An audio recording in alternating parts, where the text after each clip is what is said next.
Maka jangan gampang-gampang mengkafirkan orang, memusyirikkan orang.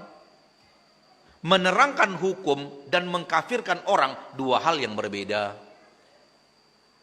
Contoh, barang siapa yang meragukan satu ayat di dalam Al-Quran, dia ragu akan kebenarannya, apalagi sampai dia tolak satu ayat di dalam Al-Quran, itu orang akan menjadi orang kafir. Ini menerangkan hukum, bukan berbicara manusia. Itu boleh. Karena kita tidak bicara siapapun. Kita bicara ada orang yang ragu kepada Al-Quran, satu ayat dalam Al-Quran dia ragu. Saya ragu akan kebenaran satu ayat di dalam Al-Quran ini. Atau saya tidak setuju dengan satu ayat yang ada dalam Al-Quran ini. Siapa yang melakukan itu, dia jatuh ke dalam kekafiran.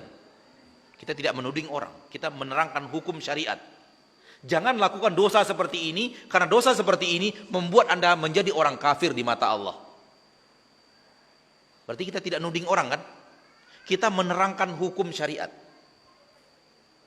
Namun ini yang tidak difahami oleh sebagian kaum muslimin. Ketika kita terangkan hukum, mereka mengatakan kalian ngafir-ngafirkan orang. Enggak, kita enggak ngafirkan orang. Saya berani menantang. Silahkan tunjukkan, ambil ceramah-ceramah yang pernah ada dari ceramah ustadz-ustadz yang kita ketahui mengenal sunnah Nabi SAW, cari satu nama dari orang Indonesia yang dia kafirkan. Si fulan tuh namanya ini sudah kafir, sudah keluar dari agama Islam. Coba cari. Nggak ada itu, mengkafirkan orang nggak ada. Yang ada para ustadz itu menerangkan hukum syariat. Jangan pernah ragu kepada satu ayat pun di dalam Al-Quran. Jangan pernah tidak percaya kepada satu ayat pun di dalam Al-Quran. Jangan menentang satu ayat di dalam Al-Quran dengan cara tidak meyakini kebenarannya. Karena dosa seperti itu bisa menjerumuskan Anda ke dalam dosa kekafiran. Dan membuat Anda wafat di atas kekafiran. Bisa membuat seluruh amal Anda, amal soleh Anda musnah di hadapan Allah dan hangus di hadapan Allah dan masuk neraka untuk selama-lamanya. Itu menerangkan hukum, bukan mengkafirkan. Supaya umat Islam tidak melakukan dosa yang seperti itu. Hampir sama dengan orang yang mengatakan jangan korupsi nanti kalian masuk neraka. Bukan mengklaim orang masuk neraka, tapi mengajarkan orang supaya tidak korupsi, karena korupsi itu dosa yang mengantarkan dia ke neraka kalau Allah tidak ampuni. Sama dengan itu persis. Namun yang satu bahasan korupsi, yang satu bahasan kufur dan syirik.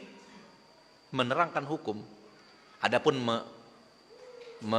menjustis, mengatakan fulan Sianu, disebut namanya, itu sudah kafir, keluar dari agama Islam. Itu tidak ada dikerjakan oleh ustaz-ustaz kita. Saya berani menantang, tolong tunjukkan satu nama. Nggak akan ada. Namun, kita menerangkan ini perbuatan syirik yang harus dijauhi, ini perbuatan kufur yang harus dijauhi, bagi sebagian kaum muslim dianggap mengkafir-kafirkan umat Islam. Dianggap mensyirik-syirikkan umat Islam. Yang benar, menerangkan hukum syirik, agar jangan umat Islam terjerumus ke dalam dosa syirik. Menerangkan hukum kekufuran supaya umat Islam menjauhi dosa kufur itu. Itu yang benar. Karena kita tidak tuding orang. Kita bicara hukum syariat.